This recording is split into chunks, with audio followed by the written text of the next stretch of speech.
बिस्मिल्लाहिर्रहमानिर्रहीम। अस्सलाम वालेकुम नादरीन, आप यूट्यूब चैनल देख रहे हैं। मैं इमरान ख़ान हूँ। नादरीन, सबसे पहले तो अमेरिका से एक ख़बर है और ये बड़ी ख़बर है। डोनाल्ड ट्रंप और नेतन्याहू की मुलाकात हुई और उसके बाद उन्होंने मीडिया से बातचीत की और जो चीज़ें उन्होंने कहीं वो मैं आपके सामने रखने वाला हूँ।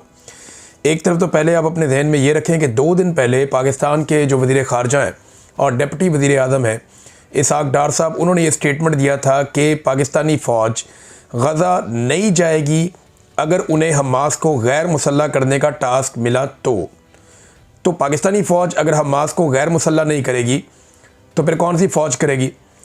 आपको ज़रा जायज़ा लेना पड़ेगा। बहुत सारे मुल्क जो हैं वो मना कर चुके हैं, यानी तुर्की के हवाले से इसराइल को तहफ़्फ़ुज़ात हैं और तुर्की के साथ बेहतरीन ताल्लुक़ होने की वजह से आज़रबाईजान ने मना कर दिया है। मलेशिया इसका हिस्सा नहीं बन रहा। पाकिस्तान के अंदर शदीद किस्म का रद्द-ए-अमल है। इंडोनेशिया जो है वो अपनी फ़ौज भेजने का दावा कर चुका है और वादा भी कर चुका है। वो ये कहते हैं कि वो अपनी फ़ौज भेजेंगे, लेकिन जितने भी अरब ममालिक हैं, चाहे उसमें कुवैत है, उसके अंदर जो यमन है, यमन तो बिल्कुल नहीं जा रहा, ईरान भी नहीं जा रहा, इराक़ भी नहीं जा रहा, शाम भी नहीं जा रहा, मिस्र भी शायद इसमें नहीं जा रहा। उनके साथ तो पहले ही लड़ाई चल रही है इसराइल का। उनका गोलान हाइट्स का एक अलग से प्रॉब्लम है। फिर सऊदी अरेबिया, यूएई और कतर, ये ममालिक भी अपनी फ़ौज नहीं भेज रहे, जबकि ओमान भी अपनी फ़ौज नहीं भेज रहा। तो ये फिर बाकी मुल्क कौन से बच जाते हैं जो अपनी फ़ौज भेजेंगे।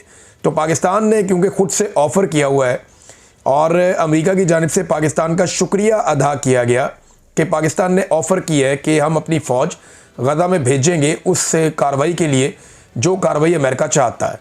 जो एक करारदाद है उसमें वोट देकर पाकिस्तान अपने अज़म का इजहार कर चुका है कि हमास को गैर मुसल्लह किया जाएगा और एक स्टेबलाइजेशन फ़ोर्स वहाँ पे भेजी जाएगी गज़ा में।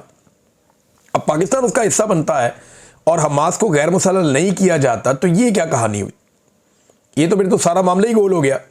अब इसहाक़ डार कहते हैं कि पाकिस्तानी फ़ौज गैर मुसल्लह करने नहीं जाएगी। डोनाल्ड ट्रंप क्या कहता है, ज़रा वो सुने। डोनाल्ड ट्रंप की मुलाकात होती है नेतन्याहू से और एक तो ये है कि नेतन्याहू ईरान के ऊपर अब अटैक कर सकता है दोबारा से, यानी खित्ते में एक नई जंग शुरू हो सकती है। और इस मरतबा जो नेतन्याहू का अटैक होगा वो बैलिस्टिक मिसाइल प्रोग्राम के ऊपर अटैक करेगा। जब एक सवाल पूछा गया डोनाल्ड ट्रंप से कि क्या आप ईरान के ऊपर हमला करने की इसराइल को इजाज़त देते हैं, तो डोनाल्ड ट्रंप ने कहा जी बिल्कुल, बैलिस्टिक मिसाइलों के लिए हम हाँ कहते हैं कि उनके ऊपर अगर ईरान पे अटैक करता है, ईरान की बैलिस्टिक मिसाइल्स की जो टेक्नोलॉजी है उस पर अगर अटैक करता है इसराइल, तो ठीक है, हम हाँ कहते हैं। और अगर वो एटमी हथियारों के लिए अटैक करता है तो फिर तो हम कहते हैं कि फौरी तौर पे, यानी फास्ट, जल्दी आप इसको करें, हम ये कहते हैं। दूसरी जानब जो है वो इसराइली जो नेतन्याहू हैं, उन्होंने कहा मैं ये बात बार बार दोहराऊंगा और इसराइल बहुत खुशकिस्मत है, इसराइल को वाइट हाउस में कभी भी डोनाल्ड ट्रंप जैसा कोई दोस्त मुयस्सर नहीं आया। मैं फिर आपको बता दूं कि इसराइल ने कहा कि वाइट हाउस में कभी भी डोनाल्ड ट्रंप जैसा कोई ऐसा बंदा नहीं आया जो इसराइल का इससे बढ़ के दोस्त हो। और ये बात मैं बार बार कहूँगा, कभी ऐसा नहीं हुआ। हमें बेहतरीन दोस्त मुयस्सर है और इस हवाले से हम खुशकिस्मत हैं। और इसराइल जो अपना एक अवार्ड है जो सिर्फ वो इसराइल के अंदर ही देता है, उन्होंने कहा जी वो अवार्ड अब हम डोनाल्ड ट्रंप को भी देंगे। डोनाल्ड ट्रंप बहुत खुश था। डोनाल्ड ट्रंप ने इस मौके पे कुछ बातचीत की है और कुछ अहम चीज़ें हैं जो मैं आपके सामने रखता हूँ।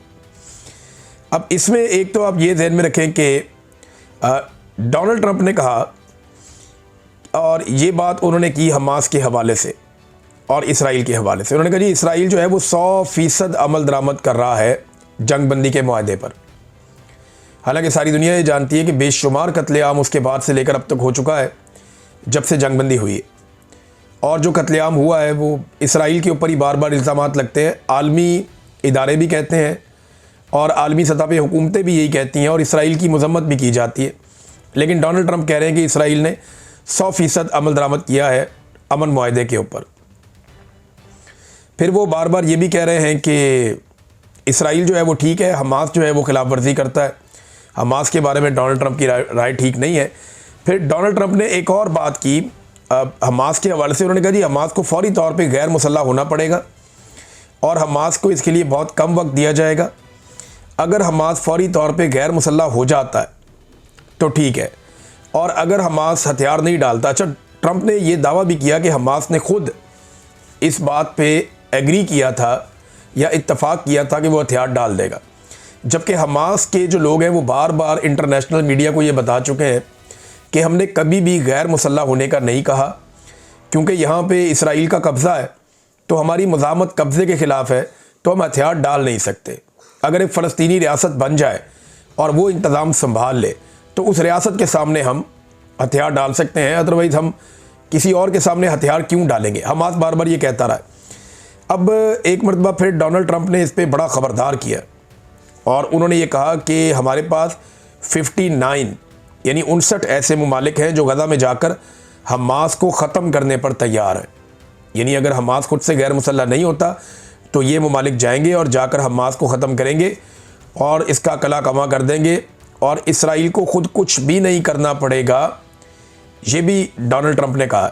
उसने कहा हम ऐसा नहीं चाहते लेकिन ये करना पड़ जाएगा अगर हमास अपने आप को गैर मुसल्लह खुद से नहीं करता।